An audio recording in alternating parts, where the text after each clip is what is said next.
औज़ुबिल्लाहिमिनश्शैतानिर्रजीम बिस्मिल्लाहिर्रहमानिर्रहीम। सबसे पहले तमाम दोस्तों को माइक्रोसॉफ्ट पावरपॉइंट एडवांस कोर्स में खुशामदीद कहते हैं। जैसे कि आप तमाम दोस्तों को मालूम है कि आज हम लोगों की माइक्रोसॉफ्ट पावरपॉइंट एडवांस कोर्स की क्लास नंबर 12 है और आज की क्लास के अंदर हम सीखने जा रहे हैं कि आपने पावरपॉइंट के अंदर एरिया चार्ट का इस्तेमाल किस तरीके से करना है। दोस्तों, अगर आप लोगों ने अभी तक मेरे चैनल को सब्सक्राइब नहीं किया तो काइंडली मेरे चैनल को सब्सक्राइब कर दें। तो चलते हैं क्लास की तरफ। और सबसे पहले यहाँ पर लिखा होगा इंसर्ट, इसके ऊपर आपने क्लिक करना है। उसके बाद यहाँ पर लिखा होगा चार्ट, उसके ऊपर आपने क्लिक करना है। और यहाँ पर आप देख सकते हैं आपके पास मुख्तलिफ किस्म के जो चार्ट के डिज़ाइन वो आ जाएंगे। तो आपने सब यहाँ पर लिखा होगा एरिया चार्ट, इसके ऊपर आपने क्लिक करना है। उसके बाद यहाँ पर आप देख सकते हैं एरिया चार्ट के ये भी डिज़ाइन है, ये भी डिज़ाइन है, ये वाला है, ये वाला है। तो जो डिज़ाइन आपको अच्छा लगे उसके ऊपर आपने क्लिक करना है और यहाँ नीचे लिखा होगा ओके, ओके के ऊपर आपने क्लिक करना है। तो यहाँ पर आप देख सकते हैं आपके पास जो है डिज़ाइन और जो एक्सेल जो ग्राफ है वो भी आ गया, ठीक है ना, दोनों। तो यहाँ पर जो है ये ग्राफ को हम थोड़ा नीचे कर लेते हैं, ठीक है ना, और जो एक्सेल शीट है उसको हम थोड़ा बड़ा भी कर लेते हैं, ठीक है ना।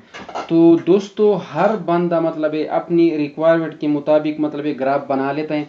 तो जो हमारा रिक्वायरमेंट है तो हमारे पास टोटल मतलब 1-2 शॉप है और इसका हम जो है मनी चेक करते हैं कि हमें मतलब जनवरी में हमें कितना मिलता है प्राइस और फरवरी, मार्च, अप्रैल, मई, जून में है।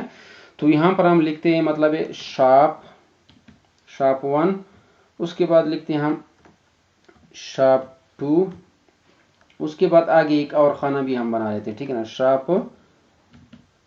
3। और यहाँ पर हम लिखते हैं जनवरी, उसके बाद हम लिखते हैं फरवरी, उसके बाद आ जाएगा मार्च, उसके बाद आ जाएगा अप्रैल, उसके बाद आ जाएगा मई, उसके बाद आ जाएगा मतलब जून, ठीक है ना। तो यहाँ पर आप देख सकते इसको हम करते हैं डिलीट और उसके बाद इसको हम करते हैं डिलीट और हम लिखते हैं मतलब जनवरी में हमें मिला है शॉप नंबर 1 से हमें मिला है 100 रुपये, उसके बाद 2 से हमें मिला है 200 और शॉप 3 से हमें मिल रहा है 300। उसके बाद फरवरी में हमें मिले हैं शॉप 1 से 200 और शॉप 2 से हमें मिला है 150 और शॉप 3 से हमें मिल रहे हैं 200, ठीक है ना। मार्च में हमें मिले शॉप 1 से 200 और शॉप 2 से हमें मिले 300 और शॉप 3 से हमें मिल रहे हैं 400। उसके बाद अप्रैल में हमें मिले शॉप 1 से 300 और शॉप 2 से हमें मिले 400 और शॉप 3 से हमें मिले 500। उसके मई में हमें मिले शॉप 1 से 200, शॉप 2 से हमें मिले 300 और शॉप 3 से हमें मिले 400। उसके बाद जून में हमें मिले शॉप 1 से 500 और शॉप 2 से हमें मिले 400 और शॉप 3 से हमें मिले 200, ठीक है ना। उसके बाद यहाँ पर आपने इसको क्रॉस करना है। उसके बाद यहाँ पर आप देख सकते हैं आपके पास ग्राफ जो है वो बन गया। तो अगर आप इस ग्राफ को डिज़ाइन भी देते हैं मतलब इसका शेप भी चेंज करते हो तो यहाँ से आपने डिज़ाइन के ऊपर क्लिक करना है और यहाँ पर आप देख सकते हैं ये भी डिज़ाइन आ गया, ये भी है, ये भी है, ये भी है, ये भी है, ठीक है ना, ये भी है, ये भी है, ठीक है ना। और उसके बाद अगर इसका मतलब है कलर भी आप चेंज करते हो तो यहाँ से चेंज कलर के ऊपर आपने क्लिक करना है और यहाँ पर जो भी कलर आपको पसंद है तो इसके ऊपर आपने क्लिक करना है, ठीक है ना। उसके बाद यहाँ पर आप देख सकते हैं ये कलर भी आप दे सकते, ठीक है ना, मतलब ये नीचे वाला कलर है खाकी। उसके बाद यहाँ पर आप देख सकते हो आर ए के ऊपर मतलब इसके ऊपर हमने क्लिक किया, उसको हम कलर चेंज करते हैं तो यहाँ से आप देख सकते हैं कलर भी यहाँ से आप चेंज कर सकते हो, ठीक है ना। उसके बाद यहाँ पर आप देख सकते हैं इसका जो लिखा है वो थोड़ा हम बोल्ड भी कर लेते हैं, ठीक है ना, इसको भी हम बोल्ड भी कर लेते हैं। और यहाँ पर आप देख सकते हैं अगर आप इसका मतलब है इसका आउटलाइन भी मतलब इसको देते तो यहाँ पर आपने इसको क्लिक करना है, इसको शेप को, और यहाँ पर देखो आउटलाइन के ऊपर आपने क्लिक करना है, ठीक है ना। और इसको आपने अगर आउटलाइन दे तो वो भी आप दे सकते हो, इसको हम भी देते हैं आउटलाइन, ठीक है ना, और इसको हम भी देते हैं, ठीक है ना। उसके बाद अगर आप इसको ग्रेडियंट भी देते तो यहाँ पर आपने क्या करना है, उसके ऊपर आपने राइट क्लिक करना है और यहाँ पर लिखा होगा फॉर्मेट डाटा सीरीज। तो उसके बाद यहाँ पर आपने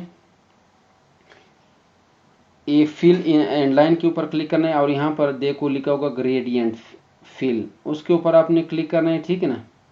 और यहाँ पर आप देख सकते हैं जो भी कलर आपको पसंद है तो वही कलर आप दे सकते हो, ठीक है ना। हाँ, अगर आप कहे कि मैं ये सब्ज वाला जो है थोड़ा इस साइड पर ले जाता हूँ तो ठीक है ना, आपने यहाँ पर देखो इस तरह आपने ले जाना है, ठीक है ना। उसके बाद अगर आप कलर भी चेंज करते हो तो उसके ऊपर आपने क्लिक करना है और यहाँ से आप कलर भी चेंज कर सकते हो, ठीक है ना। उसके बाद अगर इसको आप कलर मतलब इसका ग्रेडियंट जो फिल है वो आप अगर आप करते हो तो उसके ऊपर आपने क्लिक करना है, ठीक है ना। उसके बाद आपने ग्रेडियंट फिल के ऊपर क्लिक करना है और यहाँ से आप जो भी कलर उसको देते हो तो वो भी आप यहाँ से दे सकते हो, ठीक है ना।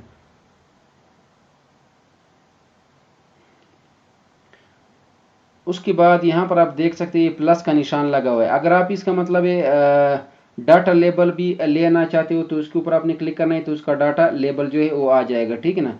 उसके बाद यहाँ पर आप उसका जो है डाटा टेबल, अगर आप मतलब ये जो एक्सेल के ऊपर आपने काम किया, अगर आप एक्सेल वाला डाटा इधर यहाँ पर ले आना चाहते हो तो यहाँ पर लिखा होगा डाटा टेबल, इसके ऊपर आपने क्लिक करना है तो यहाँ पर आप देख सकते हो शॉप नंबर 1 में देखो जनवरी में हमें मिले मतलब ये 10, उसके बाद फरवरी में हमें मिले 20 और मार्च में हमें मिले 200, इस तरह अप्रैल में हमें 300, ठीक है ना। मई में 200 और जून में हमें 500 मिले, ठीक है ना।